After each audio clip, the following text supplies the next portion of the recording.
A door closed before me in the vision, and the silence behind it cried louder than any human voice. That was the first image the Spirit thrust into my awareness, sharp as a blade drawn across the veil of the unseen, demanding that I behold what many refused to see. There stood a mother, her shoulders trembling beneath a weight no mortal should bear. Her child still lived somewhere in the world, walking, breathing, hoping, yet she was bound by a decree that forbade her from ever speaking to the fruit of her own womb. The grief upon her face did not fall like ordinary sorrow. It clung to her like a garment woven of shame, fear, and spiritual coercion. She lifted her hand toward the door, wanting to knock, wanting to speak, wanting to weep into familiar arms. But an invisible law held her fingers still. The Spirit whispered to me, "Behold the cost demanded by those who claim to guard purity, yet cast aside compassion." And as I watched, the mother stepped back, swallowed her tears, and walked away with the heaviness of one who buries a child, though the grave has not yet claimed the body. Another scene rose out of the trance with equal clarity. Two men walked toward each other on a narrow path, men who once shared deep friendship, who laughed together, prayed together, endured trials together. Yet as they drew close, they lowered their eyes, tightened their faces, and passed as strangers. Their silence was not born from anger nor betrayal, but from a decree issued in meeting halls and whispered through congregational walls, "Speak not to the one who has departed, for his doubt is poison and his presence is unclean." The Spirit pressed upon me, "This is a wound disguised as righteousness, a fracture masked as holiness." As their footsteps faded in opposite directions, the air between them felt colder than death. These visions were not metaphors, not parables, not poetic exaggerations. They were the lived reality of many who stepped beyond the boundaries of Jehovah's Witnesses, believing that seeking truth would lead them closer to God, only to discover that the penalty for independent thought was exile from all they loved. And the Spirit made me feel the ache, not as an observer, but as one who stood within the sorrow itself. I sensed the trembling of hearts torn between loyalty to conscience and loyalty to community, between the voice within and the voice of an institution that demanded absolute obedience. In that moment of revelation, the Spirit said, "You are shown this not to judge the souls within, but to reveal the weight imposed upon them. For many walk in sincerity, unaware that the chains around them were forged not by heaven, but by men who claim divine authority." I beheld then the outward appearance of Jehovah's Witnesses, as many in the world see them: calm faces, gentle voices, clean attire, steadfast confidence. They come to doorsteps offering hope, a promised paradise, a world healed of corruption and violence.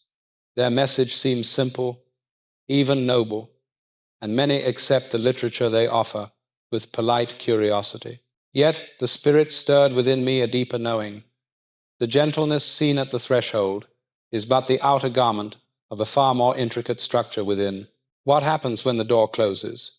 What unfolds behind the calm voice and courteous smile? What lives behind the walls of the kingdom hall, behind the rules spoken softly yet enforced firmly, behind the belief that salvation is tied not to the Christ of Scripture, but to an earthly organization that claims supreme interpretation?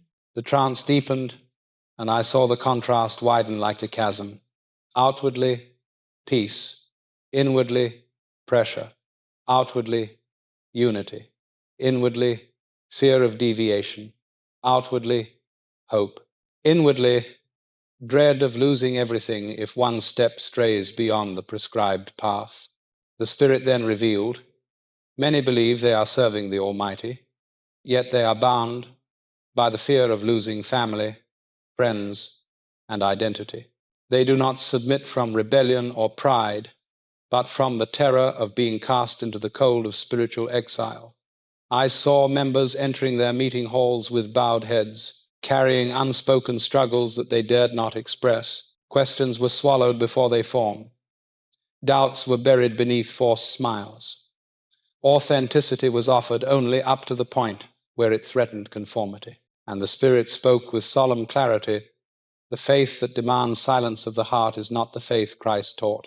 The kingdom built on fear of abandonment is not the kingdom of heaven." Then I beheld the deeper truth behind these visions. Those who leave do not flee God. They flee the weight of rules made sacred by human decree. They flee the judgment that claims divine authority, yet wounds the very souls it claims to save. They flee the walls that constrict, not the Spirit who liberates. For the Spirit of the living God does not silence a mother's love, nor sever friendship as punishment, nor demand fear as proof of faith. Through the trance, the Spirit impressed upon me, this is the opening of the revelation.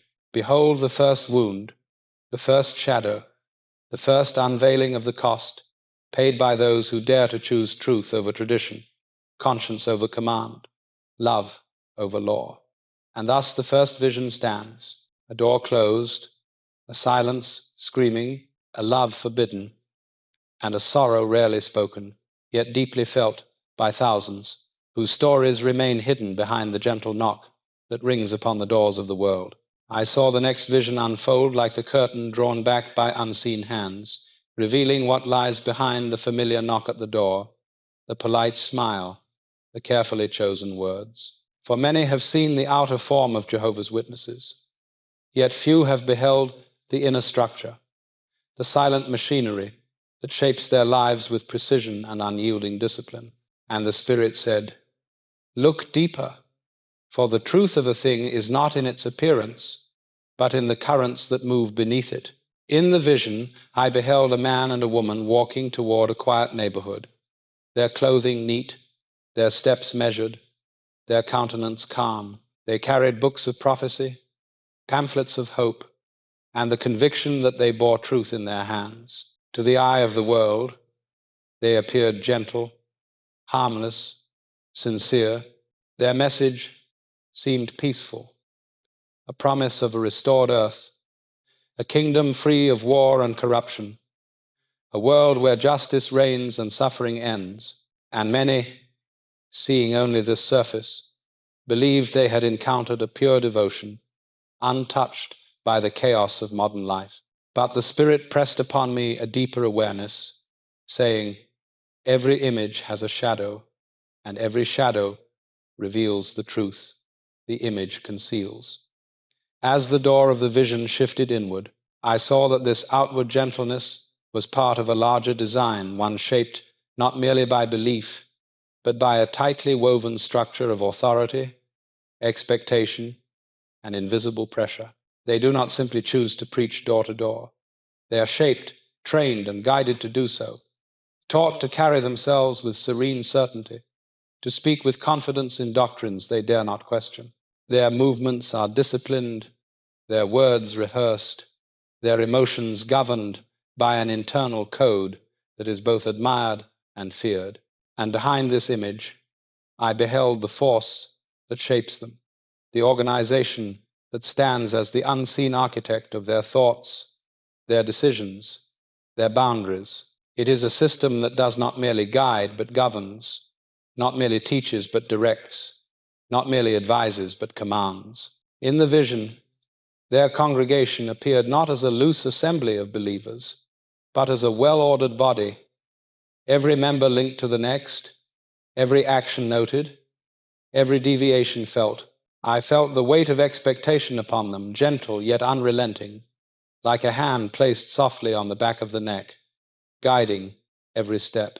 The Spirit revealed another layer, saying, "Observe how routine becomes rule, how rule becomes law, and how law becomes the boundary of the soul."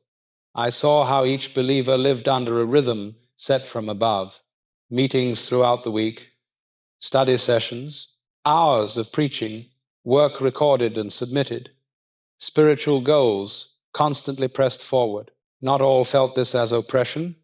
Some found comfort in the order, the certainty, the sense of belonging. Yet even comfort, when enforced, becomes a chain, for I saw that in many hearts Questions arose, quiet questions at first, small doubts, faint stirrings of curiosity. But such questions were met not with encouragement, but with warnings, not with discussion, but with fear. The Spirit whispered, "In a place where questions are threat, truth becomes hostage to the voice that forbids inquiry." In the vision I beheld the shadow beneath the surface, the fear of disappointing the elders, the dread of appearing spiritually weak, the quiet terror of stepping outside the lines and being marked as unfaithful. This fear did not come from God, for the divine voice does not rule through terror, nor bind through shame. But within the organization's walls, it had become a constant companion, guiding the believers' decisions as much as faith did. I saw the unspoken hierarchy among them, those admired for their devotion, their hours of ministry, their cheerful submission, and those who walked under the weight of expectation, always striving, always measuring themselves against a standard that moved as the organization decreed. And the Spirit said, "Behold the burden of performance masquerading as righteousness. Behind the gentle knock lies a soul trained to appear unwavering. Behind the calm smile lies a heart taught to hide its doubts. Behind the hopeful message lies a structure that demands conformity at any cost. And yet they walk sincerely, for they believe they serve God. But sincerity does not sanctify the chains they bear." In that vision, I understood this truth. The gentleness you see is real, yet it is shaped, curated, and held in place by a system that governs more than belief. It governs identity. It governs speech. It governs the very boundaries of thought. This is the world behind the knock on the door. This is the unseen force behind their polished image. And the Spirit pressed a final word upon my heart. Not all who carry a gentle voice walk in freedom. Some carry gentleness as a burden placed upon them, shaped by hands they dare not see. The Spirit took hold of history like a scroll and unrolled it before me.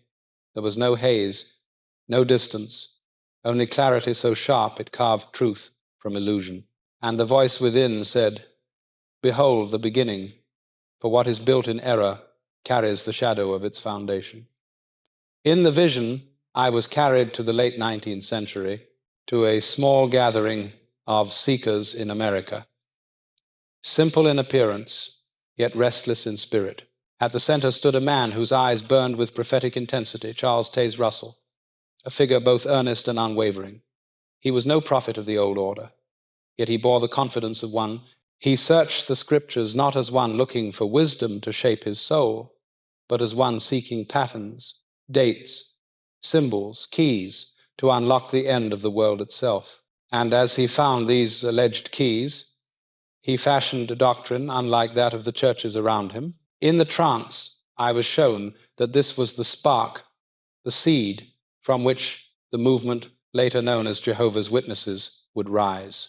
Russell rejected doctrines that had stood for centuries: the Trinity, the eternal nature of Christ, the existence of hell as a place of torment.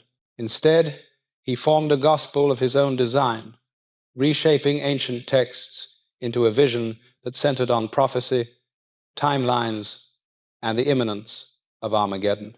The Spirit whispered, "When a man seeks to measure the hour of the Almighty, he begins to build not upon the rock, but upon the ticking of his own imagination."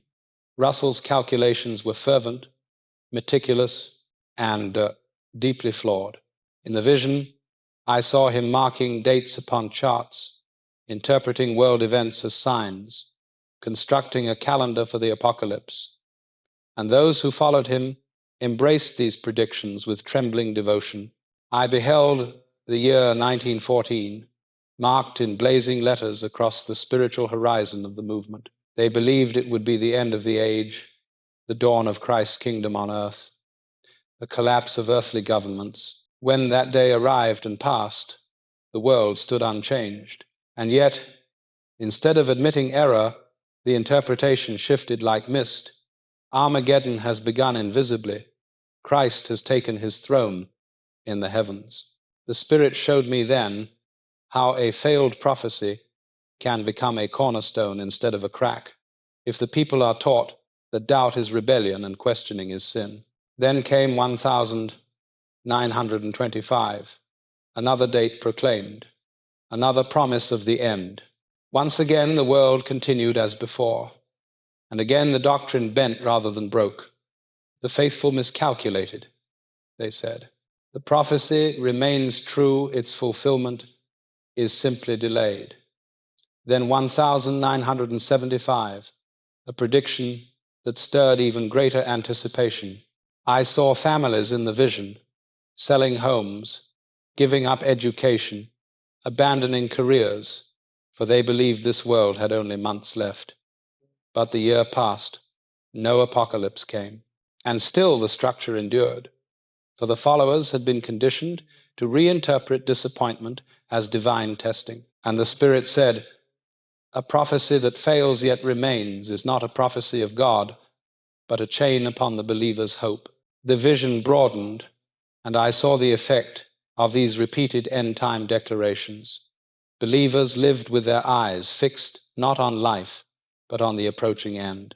They were taught not to seek higher education, for careers built on worldly knowledge would soon be swept away. They were told not to invest deeply in the future, for the future belonged only to those who survived Armageddon, and so many sacrificed opportunities that could have lifted them from struggle. I saw men turning down promotions, women abandoning dreams, young people refusing scholarships, all because they believed the world had only a little time left. The Spirit pressed upon me a sorrowful truth. The tragedy is not in the belief that God will restore creation, but in the certainty of men who claim to know the hour and demand the lives of others in the name of their calculations. In the trance, I was shown the deeper consequence of these prophecies. Time itself became a tool of control. When followers believed the end was imminent, they surrendered their future to the organization, trusting that obedience would spare them from destruction. Fear sharpened faith into a weapon. Urgency turned into submission. The leaders, claiming divine insight, held not just authority but the very horizon of hope. And yet, beneath this structure, I saw a quiet contradiction. Souls longing for assurance, clinging to promises that had not come to pass, but afraid to voice the gnawing question, if the prophecy was wrong once, twice, thrice, what else might be untrue? The Spirit said, fear binds the lips, yet the unspoken question grows louder within the heart, until truth itself demands to be sought. In the vision, I saw the doctrine of Armageddon not as a theological idea, but as a looming shadow cast over every life within the organization. It shaped marriages, careers, family decisions. It drained ambition, narrowed possibilities, and defined loyalty. For in the mind of each believer stood the silent decree: the world is ending soon. Serve the organization. Prepare for the day of destruction. And in that belief, the Spirit revealed the most piercing truth of all. When the end becomes the centerpiece of faith, life itself becomes an enemy. That was the essence of the third vision, the revealing of a history marked by shifting interpretations. The weight of failed prophecies and the deep spiritual toll placed upon those who built their lives upon these promises, believing them to be the voice of God when they were the voice of men, saw the next revelation rise before me like a stone tower piercing a gray and watchful sky. Its shape was not of brick or mortar, but of rules, decrees, and unseen forces pressing upon the hearts of those within. The Spirit made it known that this structure was not accidental, not organic, but deliberate, crafted with precision, and held together by the weight of unquestioned authority. At the summit of this tower stood the governing body, a small assembly of men whose decisions ripple outward to millions. They claim to speak for the Almighty, to interpret His will with singular authority, to hold the keys of divine truth in a world lost to deception. Their words are treated not as guidance but as law. Their interpretations are more than teachings. They are decrees that shape every corner of a believer's life. Their voice becomes the boundary of conscience. Their command becomes the measure of loyalty. And the Spirit whispered, sharp and unmistakable, when men speak as though the heavens bow to their judgment, discernment must rise within the soul. In the vision, the tower sent forth invisible cords that bound the daily life of each follower. These cords wrapped not only around actions, but around thoughts, desires, and the simple freedoms of ordinary living. There were rules for attire, modest, restrained, never drawing attention. There were rules for entertainment, no music, films, or literature deemed worldly or corrupt. There were rules for holidays, birthdays, Christmas, national celebrations, all forbidden as marks of paganism or false religion. What seemed like personal life was no longer personal. Every choice became a spiritual test, every preference a measure of obedience. And yet, these rules were not presented as control.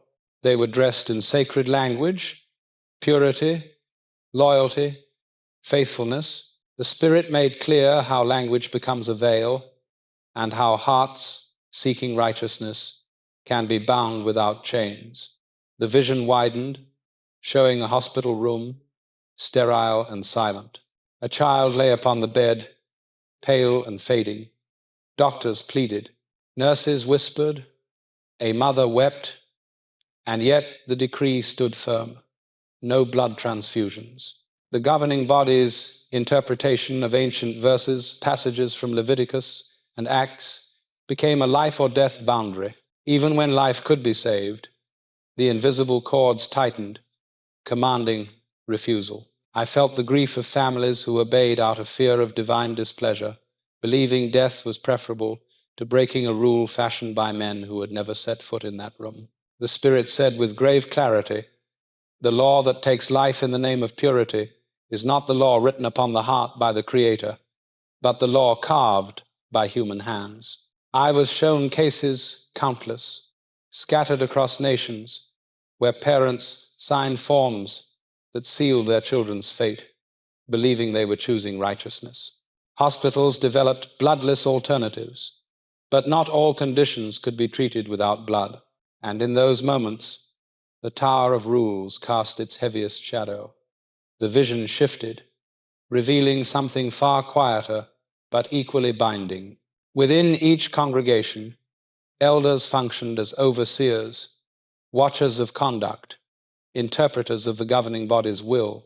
Their eyes were everywhere, in meetings, in personal conversations, in family struggles. The believer lived with the awareness that deviation could lead to discipline, and discipline could lead to social death. This vigilance created a climate where transparency was dangerous and authenticity was rare. People smiled while hiding doubt, recited doctrine while trembling inside, followed rules while their hearts longed for freedom. The Spirit spoke firmly. Fear cannot produce holiness, only compliance. And compliance without understanding is not obedience to God, but submission to men. I beheld then how information was controlled. Followers were warned never to read criticism, never to explore alternative interpretations, never to listen to former members. All dissenting voices were labeled as satanic. All questioning sources were dismissed as poison. Even private curiosity became a threat. And in this atmosphere, truth itself was made captive. For truth that cannot be examined is not truth, but indoctrination. The Spirit whispered, where questioning is forbidden, power, not truth, is the object of protection. The vision distilled into a single understanding. What looked like devotion from the outside was for many a life lived within boundaries drawn by those who demanded authority over every detail. And yet those who complied believed they were serving God, unaware of the subtle separation between divine guidance and human governance. What I witnessed was not merely a religious system, but a structure where rules replaced revelation, authority replaced conscience, and the voice of leadership overshadowed the quiet whisper of the Spirit within. In that revelation, the Spirit left one final truth. burning in my awareness. When a system teaches that holiness is found in restriction rather than love, in fear rather than freedom, in unquestioning obedience rather than discernment, it has ceased to reflect the heart of the divine and begun to reflect the will of those who seek to rule in his name. And the next vision rose before me like a veil torn open, revealing not merely sorrow, but the machinery of punishment that strikes not the body, but the soul itself. The Spirit led me into a realm of silence, a silence that did not bring peace, but carried the suffocating weight of abandonment. It was there that I witnessed the practice known among Jehovah's Witnesses as disfellowshipping. Yet in the vision it appeared not as a simple act of discipline, but as a sentence of spiritual exile, a burial while breath still remains in the lungs. In the trance, I saw a young woman standing alone at the edge of a congregation she had once called family. Her head bowed, her hands trembling, she looked upon faces that had smiled at her since childhood, faces that once offered comfort, counsel, and companionship. But now the same faces turned away, eyes refusing even a flicker of recognition. She tried to step forward, hoping someone would meet her gaze, but the air around her thickened with a law carved not by heaven but by human decree. Speak not to the one cast out, for their presence is danger, their voice corruption, their touch unclean. The Spirit whispered, "This is not discipline. This is isolation, crafted as righteousness, exile disguised as mercy.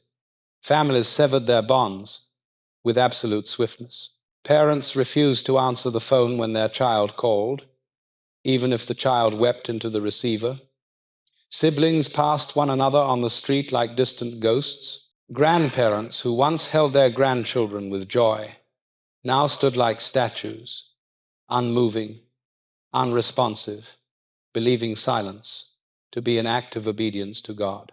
I saw fathers turning away from sons whose only crime was raising questions. I saw mothers weeping in secret, yet refusing to open their doors out of fear that any expression of love might be interpreted as disloyalty to the organization. And the Spirit pressed into me a piercing truth. When love is forbidden in the name of purity, purity has already been lost. The vision expanded, revealing how disfellowshipping was not merely a rule, but a psychological weapon, designed to sever every emotional lifeline a person possesses. For in this community, nearly all relationships, family, friends, mentors, social ties exist within the congregation. To be expelled is not merely to lose a church, it is to lose one's entire world in a single moment. I saw men and women returning home to empty rooms, their phones silent, their lives stripped of all familiarity. Some wept until their strength failed. Others sank into despair so deep that even the light of morning could not lift them. The Spirit showed me the inner wounds, depression, anxiety, the tormenting fear that they were now condemned not only by their former community, but by God Himself. Many were told from childhood that leaving the organization meant spiritual death. Thus, when disfellowshipped, their minds became a battlefield where every thought questioned their worth, their hope, their identity. Behold, the Spirit said, how the soul collapses when all love is withdrawn in a single breath. Yet the cruelty did not end there. Among those not expelled, there existed another practice called marking, a subtle but equally destructive form of social cutting. I saw a man sit among the congregation, still physically present, but surrounded by an invisible barrier. Elders had quietly warned others to limit association with him, to avoid inviting him to gatherings, to restrict conversation to formal pleasantries. He was neither embraced nor rejected, neither inside nor outside. His life became a purgatory where affection dwindled slowly, painfully, until he lived as though in a shadow world. The Spirit whispered, isolation in degrees is isolation all the same. The vision shifted again, showing the internal reasoning that justified these acts. Elders gathered in quiet rooms, speaking of spiritual purity, protection of the flock, the necessity of discipline, but as they spoke, I saw no divine light, no heavenly sanction, only fear, masquerading as holiness and authority, mistaken for infallibility. They believe they guard righteousness, the Spirit said, but they guard only their own power. For true righteousness is gentle, and true purity restores. It does not destroy. I then beheld the long-term toll upon those disfellowshipped or marked. Many wandered in emotional wilderness for years, struggling to rebuild identities that had been shaped entirely by the organization. Some found strength, eventually rising into new life, new communities, new understanding. Others remained trapped in cycles of guilt and grief, unable to reconcile the teachings of their youth with the cruelty they experienced. And the Spirit spoke with a tone both sorrowful and resolute. The greatest wound is not the loss of community, but the lie planted deep within the heart that such suffering is commanded by God. In the final moment of the vision, I saw all these souls, the shunned, the marked, the quietly wounded, standing beneath a vast night sky. Though they felt abandoned, a faint light glimmered above them, a light untouched by the decrees of men. And the Spirit whispered, though rejected by man, they remain seen by heaven. Though silenced by their kin, their cries rise to the divine. Though cast out by an institution, they are never cast out by the one who formed them. This was the truth revealed. Disfellowshipping is not a spiritual act, but a human weapon, wielded to bind conscience and silence dissent. And those who suffer beneath it are not fallen, they are simply walking the painful path toward the freedom that fear denies. The Spirit lifted the corner of a veil to reveal the earliest shaping of a human soul. There stood not a doctrine, nor a decree, but a child, small, impressionable, searching for meaning in the eyes of those who raised them. And the Spirit whispered with a tone both tender and solemn, behold how the young are molded when fear is mistaken for holiness, and restriction is taught as righteousness. In this vision, countless households appeared before me, each governed by a similar rhythm. Parents moved with deliberate caution, every action weighed against rules that reached far into the fabric of family life. The children within these homes were taught from their earliest breath that the world outside their congregation was a realm of danger, corruption, and spiritual threat. They learned that their safety, their purity, and even their survival depended on strict adherence to teachings that reached into every corner of existence. At school, the contrast between their world and the world of their peers was stark. I saw classrooms decorated with bright colors, balloons for birthdays, glittering ornaments for holidays, cheerful songs celebrating seasons and traditions. The other children laughed, exchanged small gifts, shared slices of cake, and rejoiced in simple pleasures. But the children raised as Jehovah's Witnesses stood apart, silent observers. Their hearts stirred with longing, but the longing was stifled before it could take full shape. They had been taught that these celebrations were not mere festivities, but spiritual dangers. A slice of cake became a symbol of disloyalty. A song became rebellion. A holiday became a test of faith. The Spirit said, when joy becomes forbidden, innocence bears the cost. I saw one child sitting alone while others sang happy birthday, his hands folded, his eyes fixed on his desk. He had been told that God disapproved, that joining the celebration, even with a smile, was a form of idolatry. Yet the loneliness etched into his small face revealed a truth deeper than doctrine, the wound of separation. The vision shifted to their adolescence, a time when identity seeks to form itself with independence. Yet independence was treated with suspicion, and curiosity was guarded as though it were an enemy. Young witnesses were urged to avoid extracurricular activities, school clubs, sports teams, anything that might create lasting bonds with those outside the faith. For every friendship formed beyond the congregation was considered a spiritual threat. The Spirit whispered, observe how belonging becomes a narrow doorway when love is confined by doctrine. Within their families, a hierarchy governed the shape of daily life. The father stood as head, instructed to lead with authority, and the wife was taught to submit with quiet obedience. even if her heart carried burdens too heavy to bear. The children learned early to mirror this structure, seeing it as divine rather than cultural. It formed their expectations of marriage long before they understood the depth of such commitments. As they grew older, courtship itself became a tightly controlled ritual. Dating outside the organization was forbidden, and even dating within it was heavily supervised. I saw young couples sitting apart in Kingdom Hall meetings, speaking only when watched, monitored to ensure purity. Courtship was not a journey of discovery, but a narrow path with strict boundaries. The Spirit spoke again. Love cannot flourish where fear dictates its steps.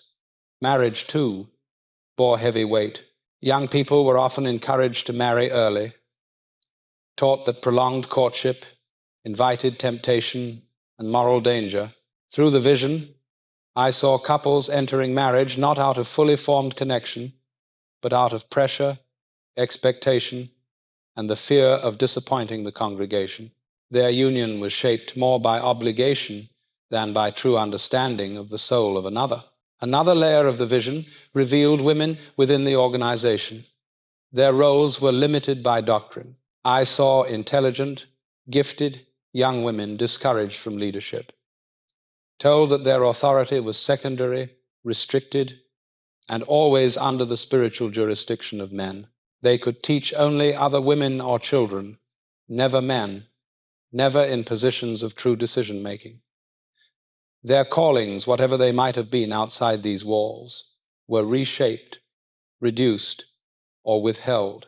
The Spirit whispered with unmistakable grief, "When half the flock is silenced, the voice of the whole is diminished." Finally, I saw the young ones approaching adulthood, facing the most pivotal decision of their lives, baptism. They were urged to commit fully to the organization. Sometimes as young as 11 or 12, they entered the water believing they were dedicating themselves to God alone. Yet the moment they rose from it, they were bound to all the rules of the congregation, judged as adults, even when their minds were barely forming. A baptized teenager who questioned doctrine could be disfellowshipped, losing family and friends with the same severity as a grown man. In the vision, I saw a 16-year-old girl trembling as elders questioned her voice shaking as she tried to understand why a moment of doubt was treated as rebellion. And the Spirit spoke one final truth, heavy as stone, yet bright as dawn. A child cannot carry the weight of vows meant for the wise. Yet they are burdened, and the burden follows them into every corner of life. Thus, the sixth vision revealed the shaping of identity through fear, the constriction of potential through doctrine, and the quiet cry of children raised within boundaries drawn not by God's love, but by the fear of men who believed they held his authority. The Spirit revealed a chamber where sacrifice had been redefined, distorted, and quietly woven into the fabric of daily life.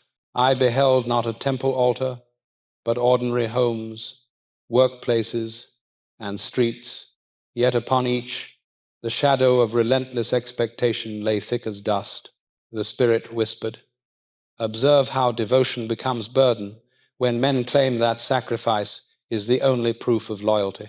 In this unfolding revelation, I saw Jehovah's Witnesses moving through their days as if carrying invisible weights shaped by the demand to preach, to report hours, to surrender ambition, to silence personal longing. Their lives were governed not by the natural rhythm of the soul, but by a calendar of obligations set by an earthly authority that claimed heavenly sanction. One of the first scenes the Spirit showed me was the act of door-to-door ministry. To an outsider, it appeared simple. Believers knocking politely on doors, offering literature, speaking of hope. But within the vision, the deeper truth was laid bare. This work was not optional. It was required. Every baptized member, young or old, was expected to dedicate a portion of each month to preaching.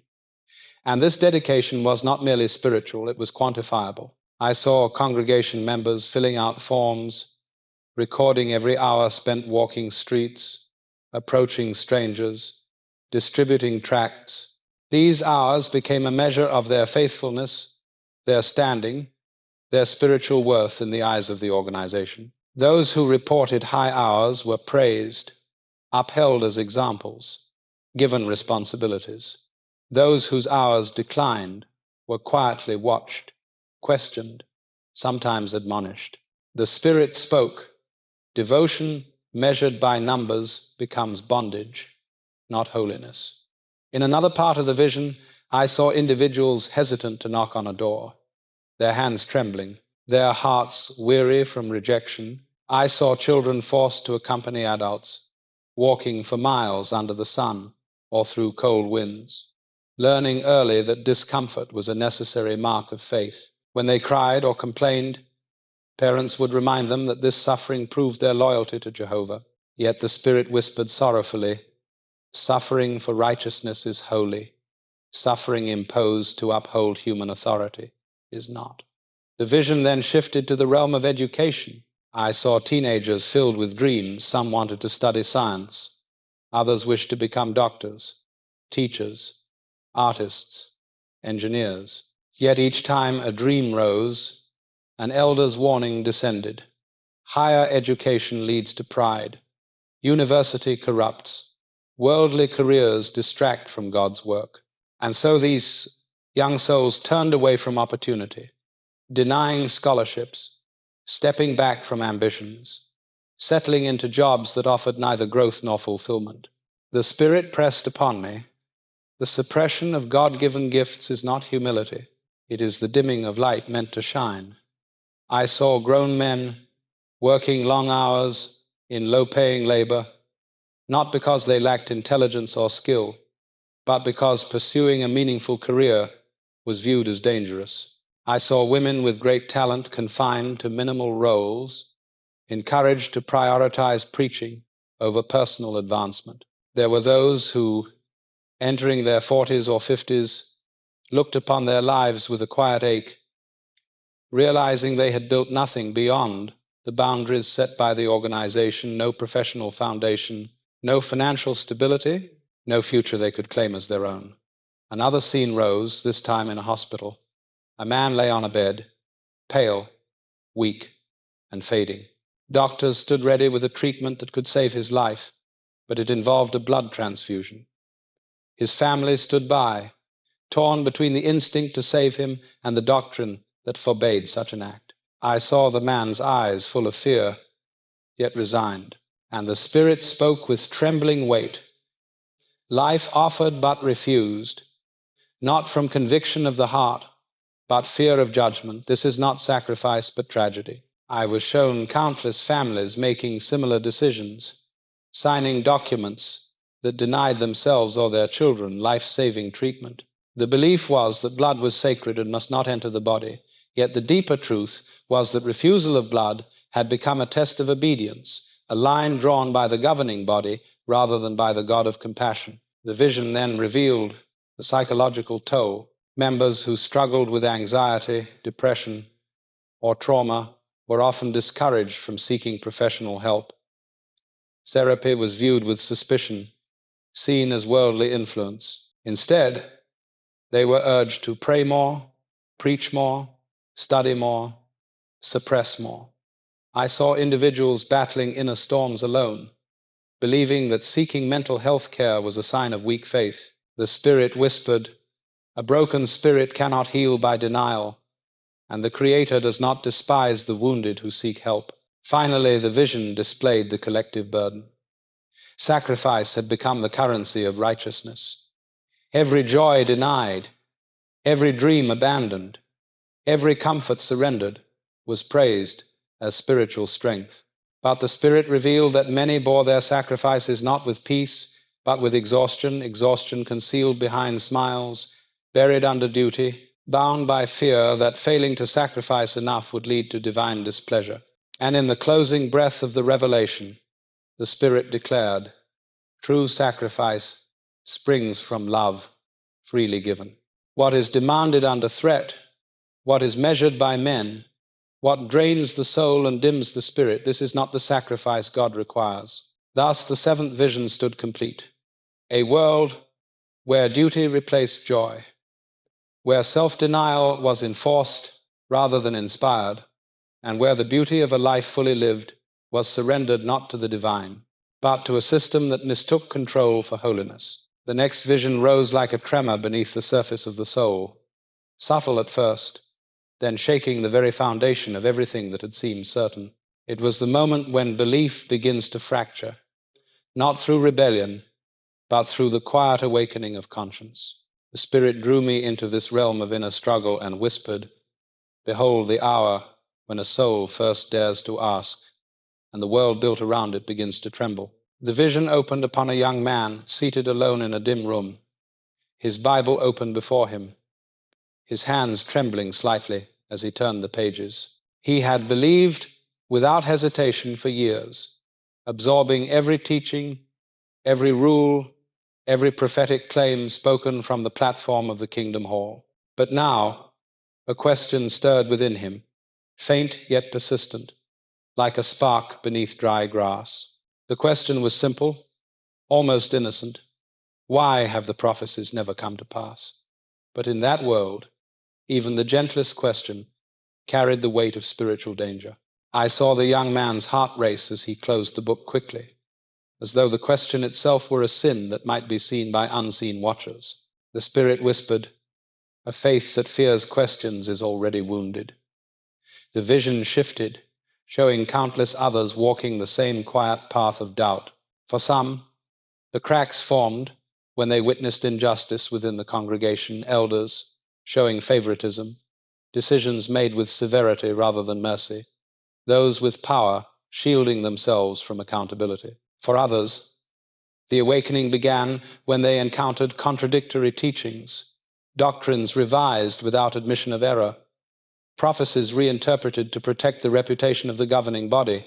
I saw a woman who had faithfully served for decades, her eyes clouded with confusion as she compared old publications to new ones, only to find that what had once been declared divine truth was now considered misunderstood interpretation. The Spirit said, "Truth does not shift with the wind, nor bend to preserve human authority." Yet even as doubts grew, those who felt them remained silent. They had been taught since childhood that questioning the organization was questioning God Himself, that any divergence from official teaching was rebellion influenced by Satan, and so they hid their doubts deep within, afraid to share them even with spouses or parents. The vision revealed how the fear of shunning acted as a gatekeeper of the mind. To doubt was not merely to risk correction, it was to risk losing one's entire world. I saw congregants sitting together at meetings, sons, daughters, grandparents. Yet each person carried inner thoughts they could not voice. The Spirit whispered with sorrow, "Where honesty cannot dwell, fellowship is an illusion." Then I saw those who had reached the breaking point. Some withdrew quietly from meetings, gradually decreasing their attendance, hoping to fade into the background without causing alarm. They avoided invitations, stopped commenting during study sessions, and prayed silently that no elder would knock at their door to question their fading devotion. But fading was rarely enough. Elders noticed. Questions were asked, concerns were raised, and in many cases, those who faded were still treated as spiritually weak, avoided, whispered about. The Spirit showed me the weight of this subtle exile still within the community, yet no longer embraced by it. Others chose a more direct path. They wrote letters of resignation, stating simply that they no longer wished to be recognized as Jehovah's Witnesses. Yet the moment such a letter was accepted, the consequences were immediate and severe. They were labeled disassociated, equivalent to disfellowshipped. Their names were announced publicly. Their lifelong friends no longer greeted them. Their own parents would not answer their calls. The vision grew heavy, showing the aftermath. I witnessed a young woman sitting on the floor of her apartment, her phone silent, though she had reached out to those she once called family. She had left not to attack the faith, but because she longed to breathe freely, to explore questions, to hear her own conscience without fear. Yet her departure was treated as betrayal. I saw a father who returned to an empty home after being expelled, his children forbidden to speak to him. He stared at the hallway where he once watched them play, now hollow with absence. And the Spirit whispered, "What God joins in love, no institution should tear apart." Yet amid the heartbreak, something else emerged, a spark of resilience, a stirring of identity long buried beneath duty. Those who left faced a world that felt alien. They had not been encouraged to build careers, friendships, or independent lives outside the organization. Many stood at the threshold of freedom trembling, unsure how to step into the world they had been taught to fear.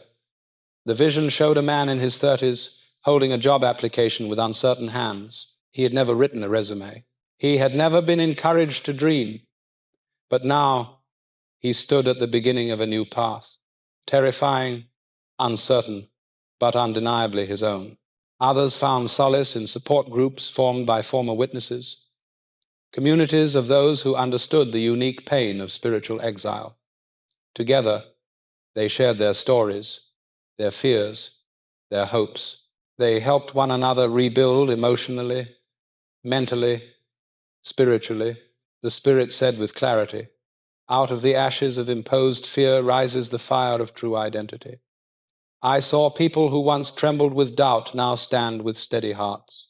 They rediscovered joy in small things, celebrating a birthday for the first time, decorating a home for a holiday once forbidden, forming friendships not based on doctrine but on genuine connection. And in that rediscovery, they realized a profound truth. They had not left God. They had left an organization that claimed ownership of God. In the final pulse of the vision, the Spirit declared, "Freedom is the breath of the soul, and no authority that demands fear in place of love can hold a soul forever." Thus, the eighth revelation revealed the journey from doubt to awakening, from exile to identity, from fear to the first trembling steps of true spiritual freedom. A darkness heavier than the previous visions settled before me, not the darkness of evil, but the weight of hidden things, long pressed into silence. The Spirit drew me forward, saying, "Look now upon the realm where earthly power stands before the scrutiny of nations, where secrecy meets the light of justice, and where wounds long concealed cry out for acknowledgement." What unfolded was not a single event, but a vast tapestry of laws, investigations, testimonies, and broken lives, threads woven across continents, binding together the stories of those harmed by the policies of Jehovah's Witnesses and the system that enabled concealment. At first, the vision opened upon a small congregation hall somewhere in the world, modest and quiet, yet within its walls lay records kept in dim drawers and locked cabinets, files marked not by compassion but by numbers, dates, private accusations, internal decisions. I saw elders gathered in back rooms, their faces grave, not with the pain of the victims who had come forward, but with the burden of organizational protocol. They spoke of sins, of repentance, of procedure, but seldom of protection, seldom of justice, seldom of law. The Spirit whispered with a mournful tone, "Observe the cruelty of a system that weighs the testimony of a wounded child against the requirement of two witnesses." And the vision unfolded this requirement, stark and unyielding. According to the organization's internal rules, an accusation of abuse could only be taken seriously and thus acted upon if there were two eyewitnesses to the act, something almost impossible in crimes committed in secret. I saw children standing before these elders, trembling, trying to explain the harm done to them, and the elders bound by law that was not divine but organizational, answering only, "Without two witnesses, the matter cannot be established." The Spirit pressed into me a truth sharp as iron. When law replaces compassion, justice becomes a casualty. Those who dared to speak were told to remain silent. They were warned not to bring reproach upon Jehovah's organization. Their suffering was treated as a threat not to their abuser, but to the reputation of the congregation. As the vision widened, I saw how these internal decisions rippled outward into the world of governments and legal authorities. In nation after nation, investigations arose, some prompted by survivors, some by journalists, some by persistent whistleblowers whose conscience would not rest. Australia came forth in the vision like a blazing testimony. I saw the Royal Commission into Institutional Responses to Child Sexual Abuse, its leaders reviewing decades of documents, listening to survivors, examining church policies. What they discovered was chilling. Over 1,000 cases of alleged abuse reported internally across 50 years, yet not a single one submitted to the police. And the Spirit said, "Behold the weight of silence when enforced across generations." I saw other nations, Britain, the Netherlands, the United States, each conducting their own inquiries, each uncovering similar patterns, victims unheard, accusations unreported, abusers protected by the shield of internal discipline rather than subjected to lawful justice. Some governments imposed fines, others demanded policy changes. Yet the larger structure of the organization, bound tightly to its doctrinal framework, resisted, insisting that internal matters must remain internal and that secular authorities were tools of a world under Satan's influence. The Spirit whispered, "A house built on secrecy cannot withstand the wind once truth enters." In the vision, I saw the governing body reacting not with humility, but with the language of spiritual warfare. They warned members that any criticism from the outside world, any documentary, any testimony, any legal investigation was apostate propaganda designed by demons to weaken faith. Thus the walls grew thicker, more insulated, more resistant to external accountability. Members clung to these teachings, believing they were protecting God's name when they rejected the cries of the wounded. And I felt the heaviness of a truth few dared to speak aloud.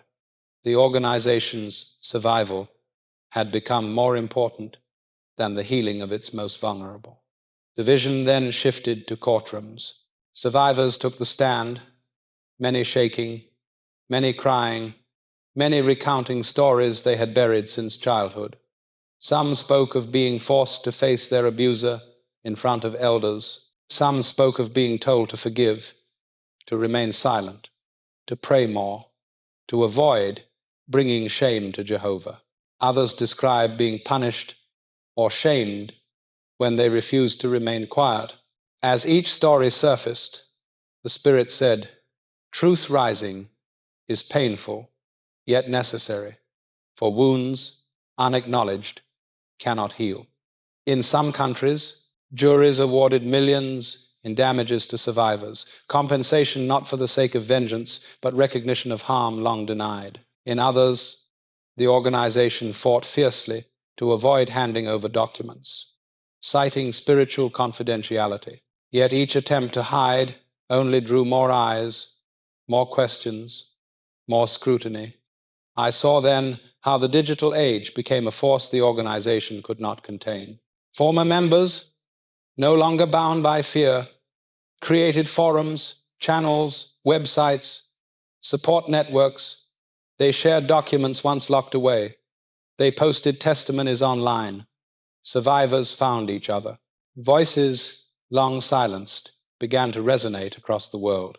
And the Spirit whispered, "The age of secrecy has passed, for truth, once awakened, does not sleep again." The vision showed current members caught in a strange tension, taught to fear all external information, yet exposed in quiet moments to the testimonies of former witnesses who spoke with both pain and clarity. Some members resisted, clinging tightly to the organization's narrative. Others began to question, wondering why an institution claiming divine authority needed to fear investigation. why it silenced victims, why it resisted transparency. And the Spirit said with solemn clarity, where fear guards the truth, truth is not what is being protected. In the final breadth of the revelation, I saw a vast field under a night sky. Survivors stood in the moonlight, each carrying the weight of past harm yet still standing. Their courage formed a constellation across the dark, each testimony a star breaking through the clouds. And beneath this sky, the Spirit declared, justice begins where silence ends, and the wounded are never abandoned in the eyes of the divine. Thus, the ninth vision revealed the collision of hidden wounds with public truth, the failure of a system to protect the innocent, and the dawning of accountability in a world where truth, once uncovered, demands to be seen. The final vision rose before me like the breaking of dawn after a long and anguished night, not soft or gentle, but piercing with the clarity of truth long concealed. The Spirit drew me into a vast expanse, a place where questions, long silenced within fearful hearts, finally rose into the air like smoke, suddenly given permission to ascend. And the Spirit said, behold the hour when revelation meets choice, when a soul must discern between the voice of love and the voice of fear. Before me stood countless individuals who had once lived within the structure of Jehovah's Witnesses, some still inside, clinging tightly to what they had been taught, others standing outside in the cold of rejection, yet breathing the unfamiliar air of freedom. The world around them was shifting, no longer hidden behind closed doors or sealed publications.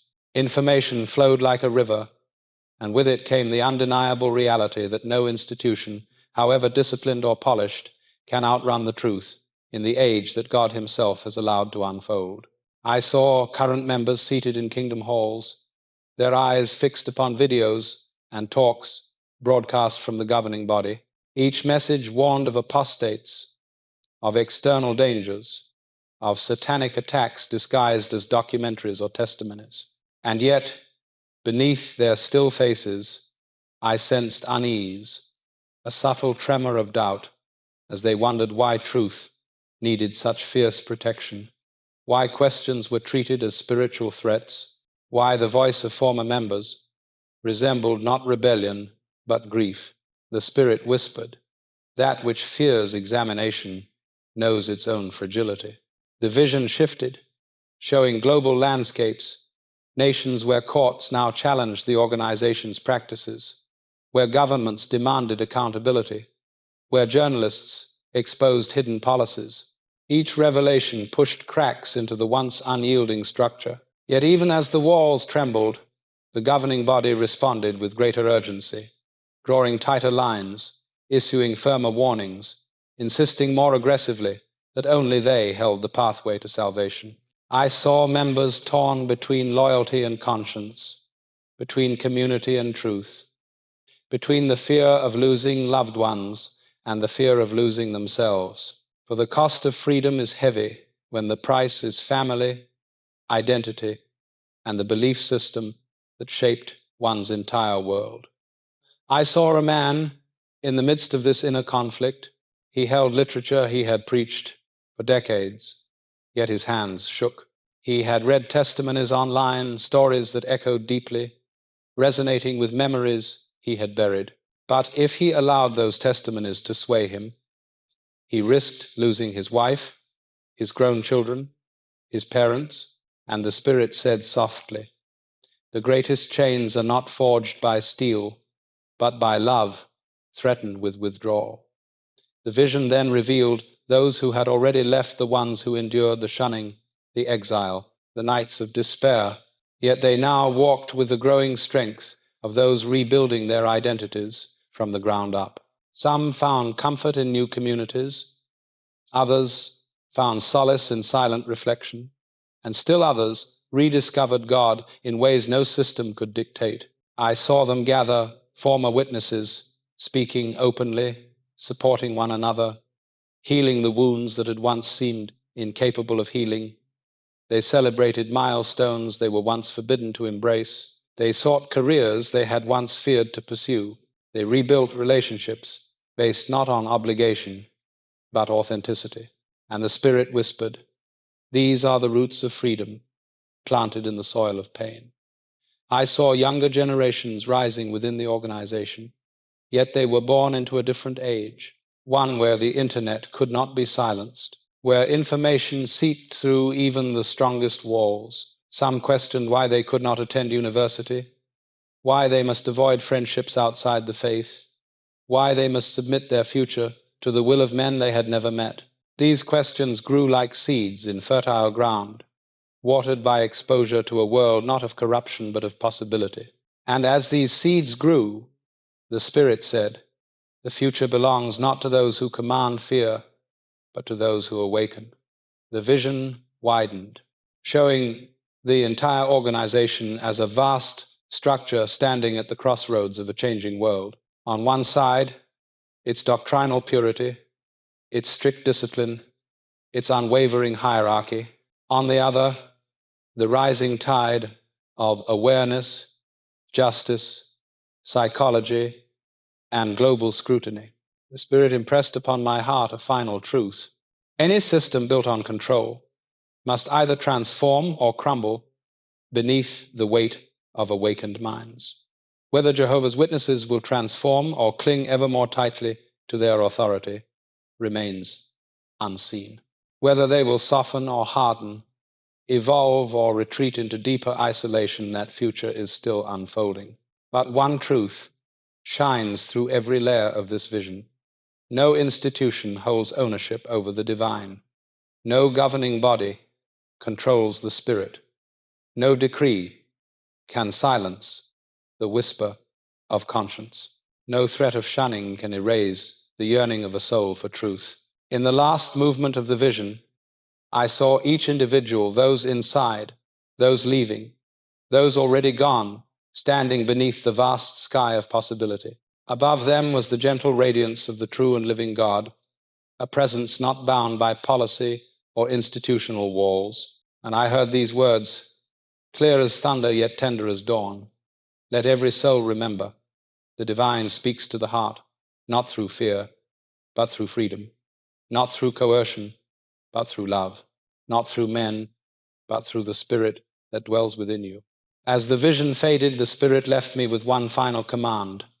Now let these truths be spoken, that those who walk in fear may awaken, and those who walk in exile may know they are never abandoned.